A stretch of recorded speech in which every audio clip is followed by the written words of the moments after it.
صباح الخير ومس الخير، وكي راكم حباباتي الزينات؟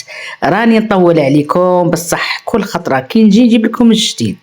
اليوم راني جابت لكم سلو هذه اكله نديروها في النفاس، كي المرة تزيد نحطوها وتجي اكله صحيه وبنينه بزاف. ننصحكم تجربوها للنفاسات تاعكم.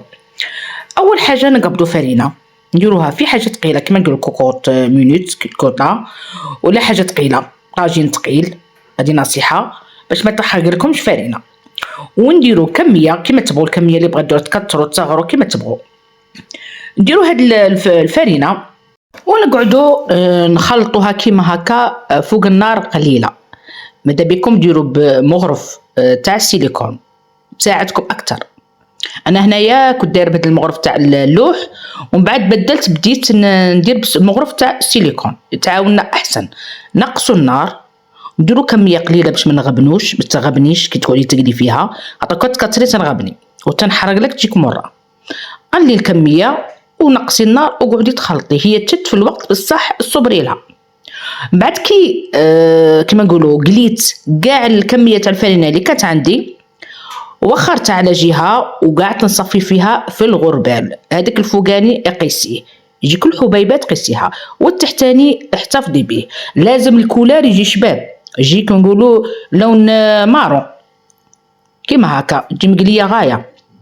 هنايا الكاميرا ماش تعطي الكولار مليحه. ومن بعد واش درت كي قليتها وصفيتها نقبضوا الجنجلان، كميه مليحه تاع جنجلان. انا هنا درت 250 غرام تاع جنجلان في كميه هذه تاع الفرينه. كون حنا نقولوا 4 كيلو فرينه في نص رطل تاع جنجلان. رحت قليت هذاك الجنجلان، قليه كي تقليه هو عاد حامي، طحنيه في الرحه. راكي طحنتيه فرغيه مع هذاك الفرينه اللي قليناها 250 غرام في 4 كيلو تاع فرينه. نقبضوا البسباس، شريته جديد، شري ماداكم جديد تكون ريحته شابه. شريت هنا 20 مل تاع بسباس مطحون و20 مل تاع حبه الحلاوه مطحونه. ارميهم في 4 كيلو تاع فرينه. قلنا 4 كيلو فرينه في 250 غرام جنجلان، وفي 20 حبه حلاوه و20 بسباس. هنا نقبضوا غرفيه تحريره سكر كلاصي، سكر ناعم حسب الحلاوه. ديري غرفيه عجبتك الحلاوه كملي، ما عجبتك زيدي. زيدوا هنايا 4 مغارف كبار قرفه مطحونه. ماذا بكم شرو حاجه جديده باش تقعد الريحه شابه. نقبضوا هنايا 2 كيسان كبار تاع غازوس تاع زيت، نديرهم في طاوه خلهم يحموا، ومن بعد نزيدوا عليهم شريت 20 مل كاوكاو بدون قشور وخليتهم يدوا اللون الذهبي. ومن بعد قلع الكاوكاو تاعك وروحوا طحنوه، ومن بعد نزيدوه مع الخليط. هذاك الزيت اللي كان عندنا زدته 2 كيسان كبار تاع فرينه، وهما فوق النار وانا نخلط هذاك الزيت مع الفرينه حتى الفرينه دات اللون الذهبي كما راكم تشوفوا. 2 كيسان كيما كبار تاع فرينه وتخلط. كي حسيت طفى شويه الخليط، كي دات الفرينه داك اللون الشباب طفى الخليط وزدته على الخليط تاعي.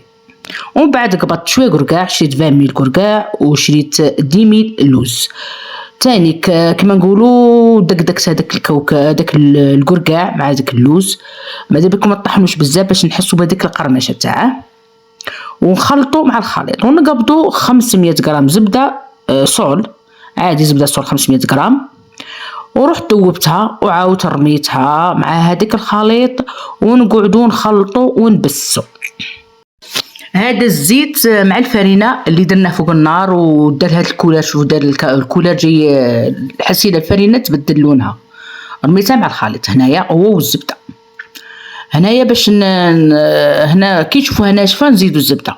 صاي انا درت هنا زيت لقيتها عاد خاصها، زدتها الزبده. المهم حتى نتحصلوا على كما نقولوا كما نبغوا حنايا نحسوها شويه تلمدت، داك السلو تاعنا تلمد. دركا طاولة التقديم وكيفاش زينا السلو تاعنا. هذا هو السلو اللي قلت لكم عليه، درته على شكل هرم ونزوقوه بالقرقاع واللوز كيما هكا، ولا بغات ديروا الديكور بالسكر الكلاسي الشكل كيما تبغوا. هذا هو السلو تاعنا، وهذه المقلشه الطمينه الروينه تاع القمح الكاطويات الحمد لله.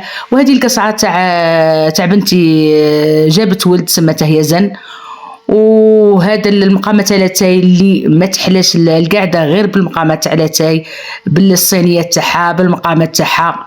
هذه من العادات والتقاليد تاع ولايه تاعنا مشريه ولايه النعامه. نديروا القصعه المراه كي تزيد تجي ضرباها ونعرضوا الاهل تاعها نعرضوا العائله. وهذا الطعام الحشايش بالتعمير راني ديجا درته في القناه تاعي، يجي حار ويجي شباب نفسه لازم تاكله.